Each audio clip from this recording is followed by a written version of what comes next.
Europe's energy transition is continuing at an often dizzying pace, and with such fast change comes opportunities and challenges.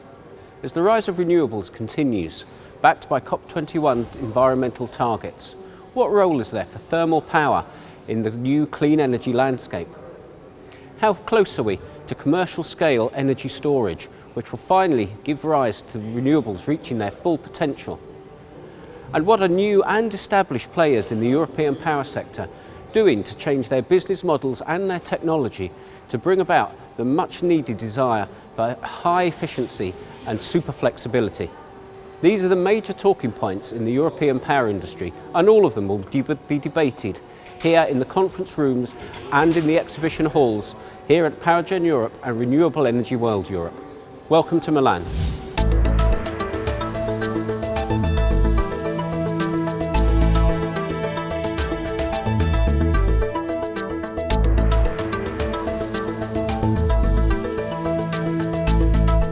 The speakers at this year's PowerGen Europe and Renewable Energy World Europe keynote session highlighted many of the challenges that the industry is currently having to deal with. We heard about the challenges thermal power is facing, particularly here in Italy, but also how the rise of decentralised energy has really taken off in Europe and also here in Italy. Let's join Event Director Nigel Blackerby now for his take on what the speakers said this morning at the keynote session.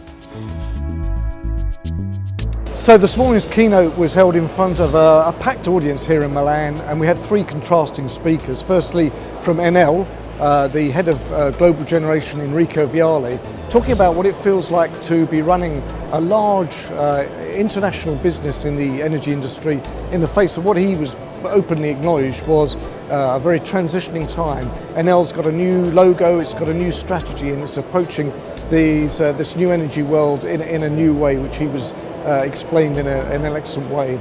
And then we moved on to a representative from Iren Energia. Iren is owned by a number of Italian municipalities here in northern Italy, and they run both electricity supply and other municipal services. So the concentration area was on local energy production, on cogeneration, on district heating, and a very different type of utility to the large Enels.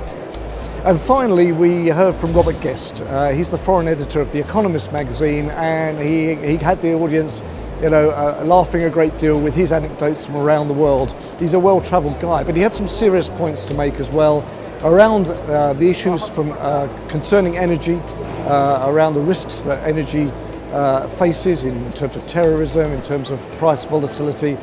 He talked a little bit about the political situation both in America and the EU referendum. So it was a great way to finish a really entertaining and interesting keynote session here at PowerGen Europe and Renewable Energy World Europe. Europe's march towards a decarbonised electricity sector has proved to be the industry's biggest ever challenge. Many businesses, utilities and suppliers are having to completely rethink their strategies, not just to keep pace, but for some in order to just survive. These were some of the topics dealt with at this afternoon's PowerGen Europe and Renewable Energy World Europe plenary panel discussion.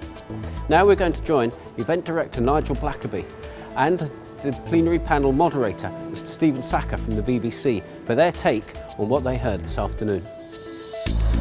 Well, Stephen, we just finished a 2-hour panel discussion. You're probably exhausted, but if you've got any energy left, tell us what were your main sort of impressions from the discussion you had amongst the energy professionals. Well, I think, the impression I got is that people right now are very focused on a couple of things. One is, after the Paris Climate Summit, they're trying to make sense of the new deep commitments to decarbonisation and exactly what that word decarbonisation will mean for the power sector over the next generation, over the next 25 years.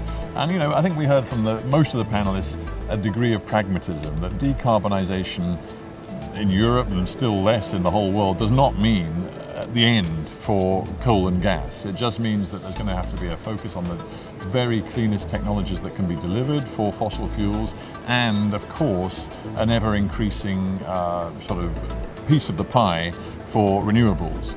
But the consensus is that if we think it's the death of fossil fuels as power generation sources, we are wrong. And also, questions about how to develop storage technology in a way which will allow the renewables sort of piece of the pie that I talked about to get ever greater.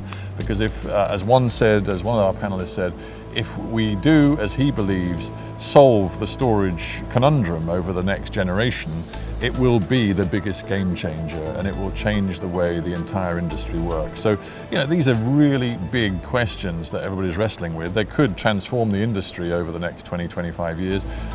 Right now, I think still some question marks about how quickly that transformation will occur. Yeah. Well, thank you very much, and thanks for moderating our panel again. Always a pleasure to be here, Nigel. Thank you very much.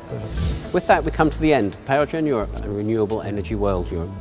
We've heard how the industry continues to evolve, as do its challenges.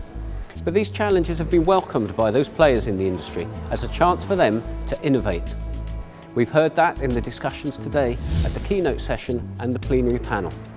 Join us tomorrow, where we'll take a look at the exciting innovations that are going on the exhibition floor, and also just some of the debates that are going on in the conference rooms. Until then, have a wonderful evening in Milan.